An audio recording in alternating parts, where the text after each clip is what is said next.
Hi guys, Chess Learning for Life here, back with another video. Today we're gonna teach some uh, ideas about the Nimzo-Indian defense, and cause Nimzo-Indian defense, I can only reach it at about one or even less than 1% of my games. Why? Because Queen's Gambit players is getting less and less, but I still love the Queen's Gambit. I think it's really a very good opening and very solid and a lot of ideas. But the thing is, how I approach the Nimzo-Indian is this is a French defense invitation, like this. Now the second most popular move is this, which I not invented but figured out a very strong c5 idea, and just delay this d7, this d pawn push for a while, and maybe it goes to d6 in some lines, because the knight can sometimes go to d5 like this knight. Sorry, because my mouse is still broken. I'm using my touchpad for this. I've made videos about the French and the anti-Sicilian. It's not really called an anti-Sicilian, but I just call it that. So the only way I approach the Nimzo-Indian is after d4, e6, c4, and knight f6. I don't want to play this Queen's Gambit decline, because it's kind of just Nimzo-Indian is better. But Nimzo-Indian is basically this after the knight c3 and bishop b4, and there are some variations such as e3, bishop g5, knight f3, and a3, and queen c2. So firstly, let's look at a3. You take it, that's the point of the Nimzo-Indian. You take the knight, so it's harder for him to play e4. And now you play b6 and to control this diagonal, like this, and control this diagonal. This is so hard. And just after everything, although you don't have the bishop here, it's fine because you doubled his pawns. And a very common idea of the Nimzo-Indian is just sometimes is bishop, you see bishop a6 and then just pretend white does nothing right here. This is very strong. Just remember the setup where the knight and the bishop goes for this pawn, and in most cases this is a very big weakness for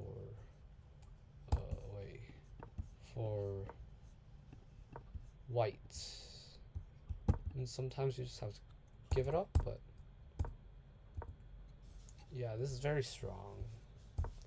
So remember taking and b6, and then this idea to win the pawn after you double it in the Nimzo-Indian lines. But so therefore a6 is not a good move. E3, you don't have to rush to take it. You want to wait for him to kind of play this move, and then you take it, and there's a weakness here. And for this, c5 is good. c5, I don't recommend d5 because this just touches back into the Queen's Gambit declined. So therefore after e3, c5, I won't take because you don't rush to take back, but you tripled pawns, and there is queen a4. Engine recommends knight a6, but queen a5. My apologies.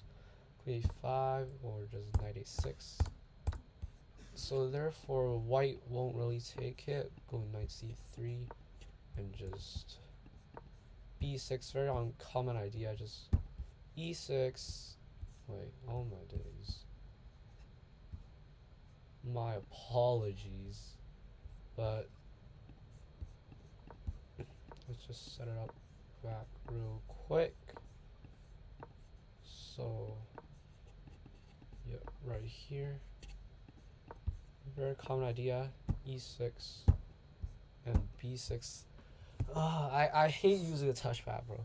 But like e6, b6, and this diagonal, and this bishop goes to this diagonal, and yeah, that's just basically the whole idea of the Nimzo-Indian. And Queen's Indian defense, like if white doesn't go knight c3, instead goes for like the anti Nimzo-Indian for knight f3 on move 3, then yeah, this same idea for the Queen's Indian.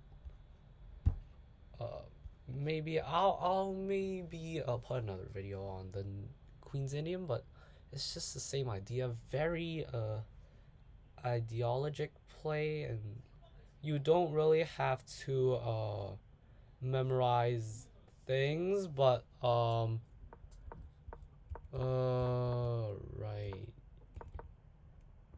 yeah, and just stereotypical stuff. You can castle right here, castle anytime you got, but yeah, just the whole idea. e6, knight f6, bishop goes to pin on move 3. Always go for b6. Bishop a6 or to b7, and knight always jumps to c6. But always look for some c5 pawn push first, and yeah, that's basically it. But like, there is a knight e2 line which I just castle here, right? Wait, sorry, the c5 first, and here I just castle and wait for him. Like, if he pushes for a3 here, I can just go take, e takes, and yeah, just d5 is unavoidable. Like, as a personal opinion, e5 is avoidable and unavoidable, but just it's the same idea of the queen's gap decline, play for the d4 weakness, like the isolated d pawn, and then also the open c file, fight for it. And then there's also bishop d3, which there's also nothing special. Like, just remember, there's actually like really nothing special in Nimzo-Indian, nothing tactical really. But here f3 is another idea. But remember f3, remember the idea of like the Nimzo-Indian is to control the e4 square and just not let him push it. You see, knight f6, b6, bishop b7, and d5. And also this just pinning the knight and even taking it to like control this e4 square. So now you don't let him push it, just go e4. I mean d5. And yeah, just here, whenever you got chances, take it. And then there's also like this bishop d2 unpinning, but yeah, just a move I like c5. So whenever he can't push for e4, I prefer c5 over d5, because d5 just goes into the main line so quickly. And here after takes, you can delay taking, but I mean, You have to take eventually because this is not doing anything. Like he already unpinned it, right? So you go back and maybe eye on this f2 pawn, and yeah. But really, like, in my d4 repertoire video, make sure to check it out. But I recommend queen c2, the classical variation, and this stops the knight e4 idea immediately and controls his e4 squares. So, but you still, like, here again c5, like, after take you don't take back but just leave it here.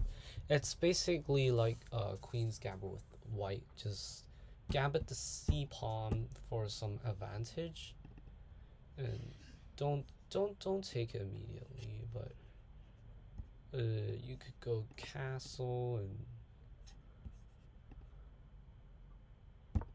when he goes a3, taking here is unbeneficial because after queen takes c3, this b4 is very strong, but there's still b4. But this is kind of an overextension on the queen side because your pieces are so uncoordinated. When my rook goes to c file, it's game over. So here you can castle, or even just castle, or even just take immediately. It's fine. And yeah, c4 just avoids every main line and kind of throws a white off guard. d5 is impossible because the knight's pinned, and yeah, very short opening video.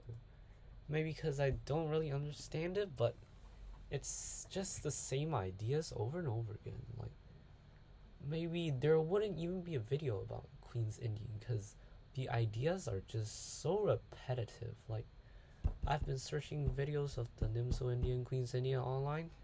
It's just a bunch of yapping of the same ideas and moves, and just in a different order. So, like, this is really a very short and effective video if you want to learn the Nimzo-Indian. I hope you learned something today. I hope you enjoyed today's video. Make sure to like and subscribe for more chess content, and I'll see y'all next time. Bye.